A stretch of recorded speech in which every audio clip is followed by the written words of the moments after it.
तो ये हमारा क्वेश्चन है, एनसीईआरटी का क्वेश्चन है, इसको हम लोग सॉल्व करने की कोशिश करते हैं। A metal bar 70 centimeter long and 4 kg in mass is supported on two knife edges placed 10 centimeter from each other. A 6 kg weight is suspended at 30 centimeter from one end. Find the reactions at the knife edges. यहाँ हम लोग को assume कर लेना पड़ेगा कि जो metal bar है वो होमोजेनियस इन नेचर है, मास जो है उसमें इवनली डिस्ट्रीब्यूटेड है और g को 9.8 मीटर पर सेकंड स्क्वायर लेना पड़ेगा। तो सबसे पहले हम जैसे बताते हैं कि किसी भी न्यूमेरिकल में the most important part is to draw the diagram. Diagram अगर बना लिए तो वहां पे कॉन्सेप्ट पूरी तरीके से क्लियर हो जाएगा। So let's draw the diagram. तो डायग्राम में इमेजिन करो that this be our rod.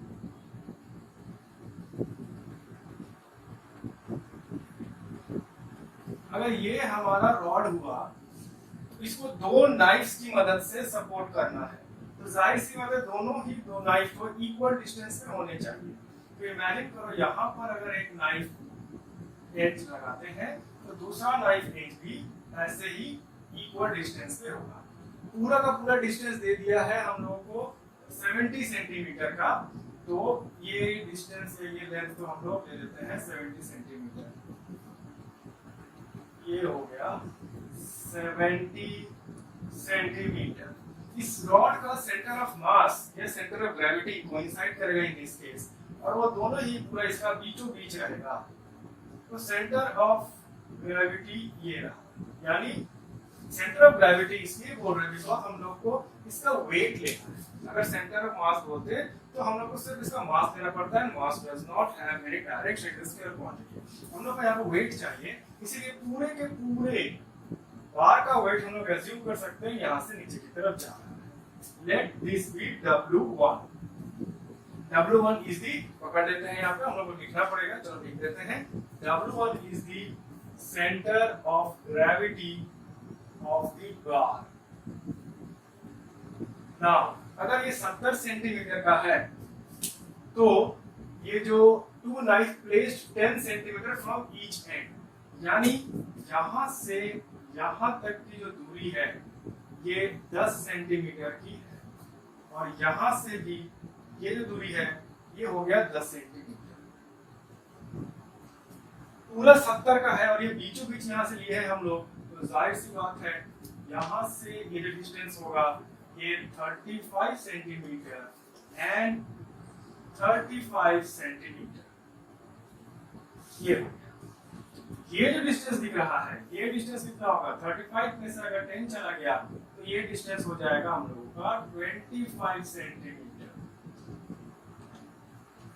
Same goes for this also 25 centimetre, first total 35 और 25 विद 10। नाउ एक थर्ड क्राइटेरिया, मतलब एक एक्सटर्नल क्राइटेरिया यहाँ पे दिया गया है कि a 6 kg weight is suspended at 30 centimeter from one end।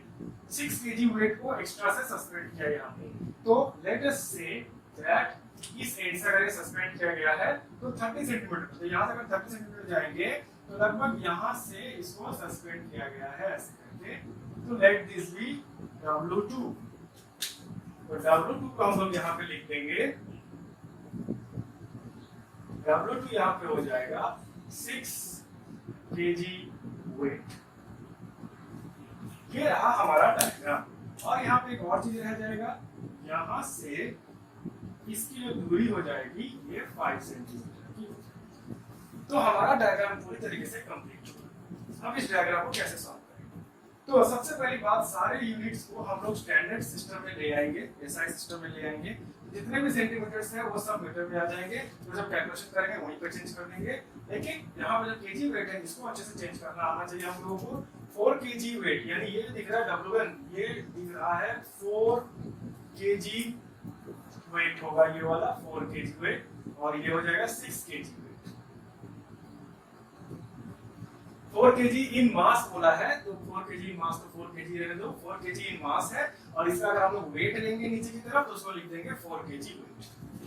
तो 4 kg वेट का मतलब होता है 4 into acceleration due to gravity g, तब ये हो जाएगा Newton. Same goes for this also, 6 into acceleration due to gravity g और ये हो जाएगा न्यूटन। यानी केजी वेट से न्यूटन में कन्वर्ट अगर करना है तो हमको मल्टीप्लाई कर देना पड़ेगा acceleration due to gravity G से। फिलहाल हम लोग यहाँ पे जी का वैल्यू नहीं पुट कर रहे हैं because our calculation will unnecessarily increase, तो हम लोग बेकार का मेहनत नहीं करेंगे। देखो कैसे इसको एक ही बार में काम करेंगे इसका। तो आगे अगर बढ़ते हैं हम लोग, अब इतना समझ लो, इसका सीधा बात है यहाँ पे, ये पूरा का पूरा बार इन नाइफ एजेस पे भी वजन डाल रहा है, तो ये नाइफ एजेस भी क्या करेगा, रिएक्शन फोर्स देगा उल्टा, reaction force. Every reaction has equal and opposite reaction, ये भी R1 दे देगा, ये भी R2 रिएक्शन दे देगा। तो यहाँ पे हम लोग लिख सकते हैं कि ये ऑब्जेक्ट यानी ये नाइफ जो है ये ना ही नीचे जा रहा है और ना ही ऊपर जा रहा है, बीच में ही है। यानी this knife is at equilibrium, and if this knife is at equilibrium that means the net translational motions या net translational force are same. तो हम लोग यहाँ पे लिख सकते हैं upward force is equal to downward force, that means R1 plus R2 is equal to W1 plus W2। तो W1 कितना हो जाएगा हम लोग का 4G प्लस ये हो जाएगा 6G, that means 10G Newton. इसको अब कैलकुलेट कर लेंगे हम लोग, 10 into 9.8 that is 98 newton. R1 plus R2 हम लोग को मिल गया 98। Now let's move to the second case, that means rotational motion. ये तो हो गया ट्रांसलेशनल मोशन। यहाँ हम लोग लिख सकते हैं for equilibrium in translational motion,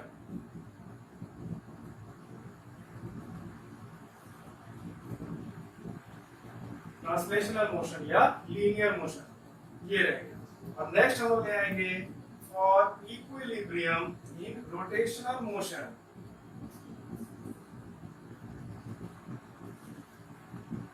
for equilibrium in rotational motion हम लोग को मालूम होता है कि एंटी क्लॉकवाइज मूवमेंट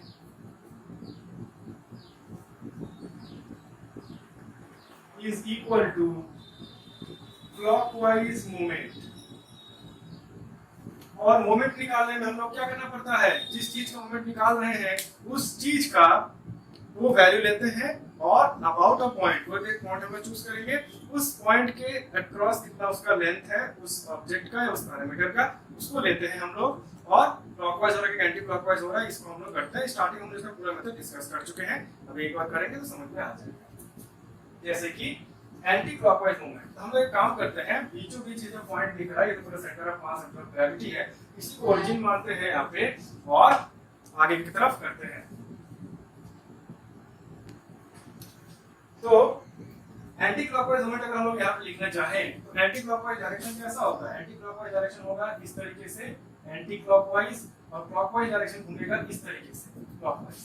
तो ये रहा हमारा रेफरेंस पॉइंट। तो यहाँ पे अगर हम देखें तो R1 जो है वो क्लॉकवाइज घूम रहा है, R1 क्लॉकवाइज घूम रहा है, बस R1 ही क्लॉकवाइज घूम रहा है।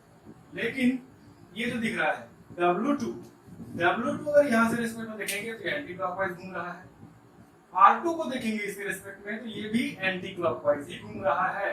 यानी क्लॉकवाइज में सिर्फ एक ही मूवमेंट दिख रहा है, क्लॉकवाइज जो हो रहा है इसमें सिर्फ एक ही मूवमेंट है, वो है R1 इनटू ये वाला गैप, ये वाला गैप, ये कितना है 25 सेंटीमीटर का, 25 सेंटीमीटर।